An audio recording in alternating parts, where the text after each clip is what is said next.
They were already on the road with whatever it was that they were doing. Uh-huh. But I can't tell you the excitement in the room. Bono, Edge, Julie Taymor. Spider-Man, one of the great comics of all time. Stan Lee. Stan Lee. To death, man. Oh yeah, has he been on the show? Because he spent a bit of time with us too. He's been time with you guys. This is Stan Lee. Oh, you look fantastic. You know, great guy. Man, I die. If I meet him, I think I drop. I just go. He was great. He's like 85 years old. And he looks like he's 50. He's 50, yeah. You know, he's a real Brooklyn guy. And so everyone's really excited. I mean, I'm thrilled.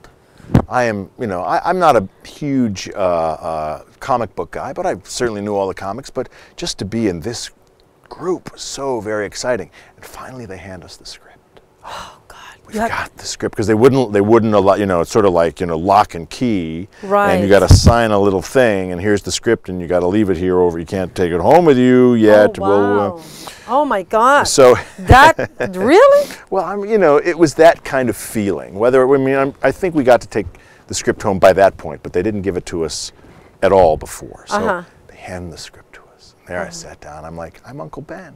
I'm playing Uncle Ben in Spider-Man. So Turn off cool, the man. Okay, so cool. Open the thing up, and there's some nice sort of stuff going on. Oh, Uncle Ben. I arrived to the first scene of Uncle Ben. And it's about 4 lines. I think, oh, okay, well, all right, that's all right. We'll work it. We'll work it. We'll work it. I'm sure he's going to come back because he is Uncle Ben. He's of Uncle course. Ben, right?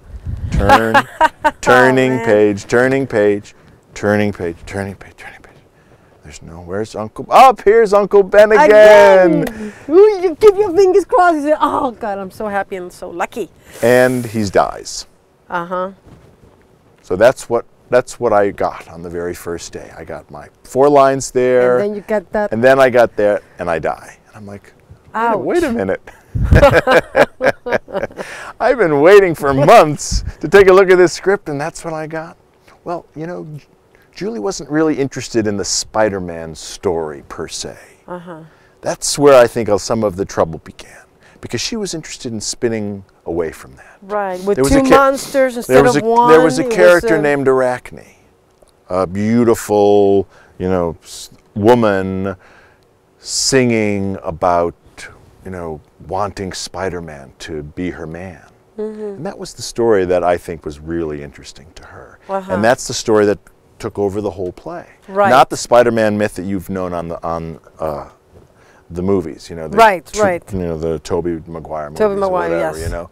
So that began a bit of a problem, because at some point there was a disconnect between the Spider-Man story as you know it and the story that Julie wanted to tell. Right. And the story that Julie wanted to tell was fantastic, except the producers and Marvel Comics and all those folks, they started going, hang on a second, excuse me, you're going over here, and you know the Spider-Man story is actually right over here. Right. And Julie was like, well, if we go back and look, you guys signed off on every bit of it. Every time I came in here and pitched it to you and told you the story, you were like, yeah, and I understand why, because Julie's so fantastic. You want to go, yeah, even though you might be hearing, and then we're going to chop off your head in a little while. Fantastic, I love it, what a great idea, let's do it, you know, and so eventually I think these 2 things, because the audience expectation was to see Spider-Man, turn off the dark, Spider-Man, and all of that, and there was not that story being told.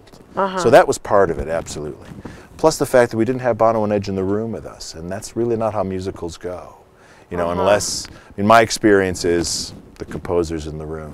Always. The lyricist is in the room. When you're working on a brand new musical, they're there. Right. And if they're not there, and they were, you know, they had other commitments, and I understand Obviously. it. But it was tough because you're trying to do a musical, which is something that you score from the beginning with the music and stuff. And that wasn't there either, and that was also sort of creating a bit of a... So it was a tough, rough beginning. Yeah.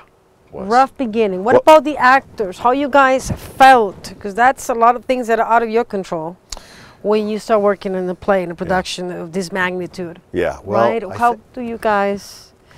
Well, everybody, you know, but it's, as you said before, it's kind of what we do is we kind of take on these situations and we pride ourselves in being able to handle anything. Right. Actors are kind of, you know, this is, we get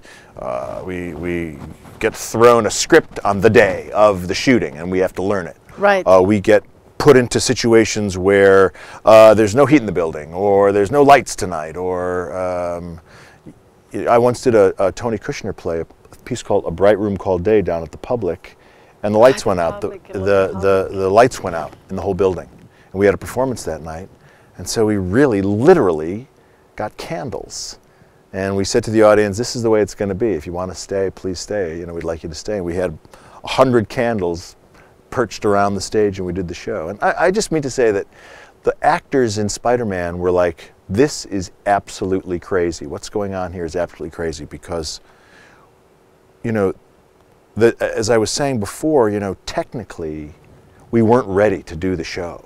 Right. They were trying to do things in the theater that had never been done before, and it took them a long time. That's why we previewed forever. Right.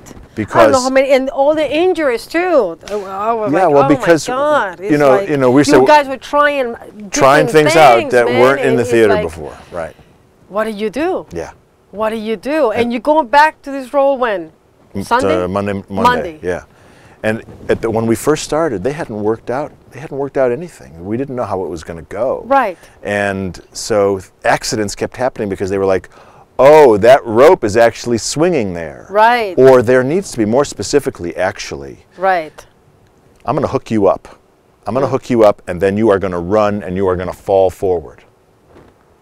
And that's the accident that happened to Chris. Boom. You know, Chris will do the moment where he feels the tug and he knows he's hooked up. The stage hand will hook it up, but now there's actually, and he did that, you know, whatever the thing that happened, I'm not exactly sure whether Chris didn't do the thing or the other guy didn't do the thing, but he wasn't hooked up.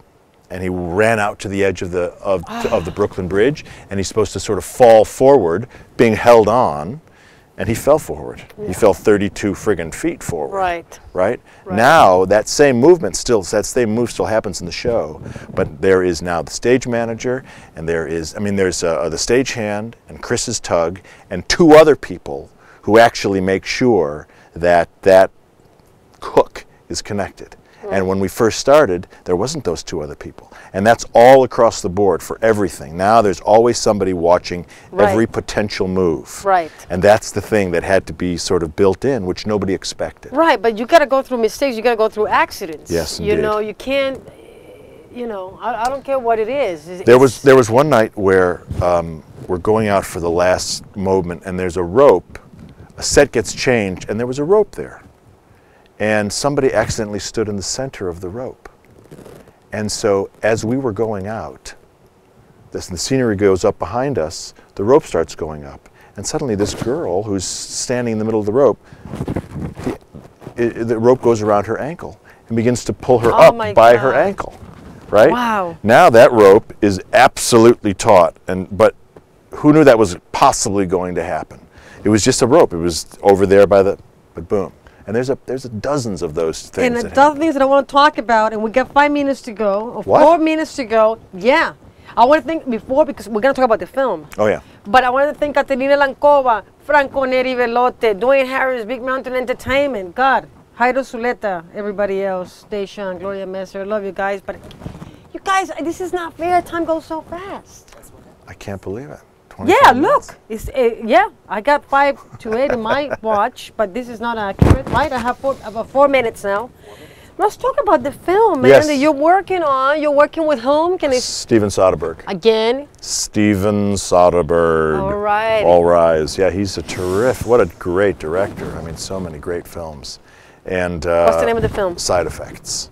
Okay. And I play a patient of Jude Law's. And so I got to spend the afternoon with both Jude and Steven in a room in an office building in Midtown Manhattan.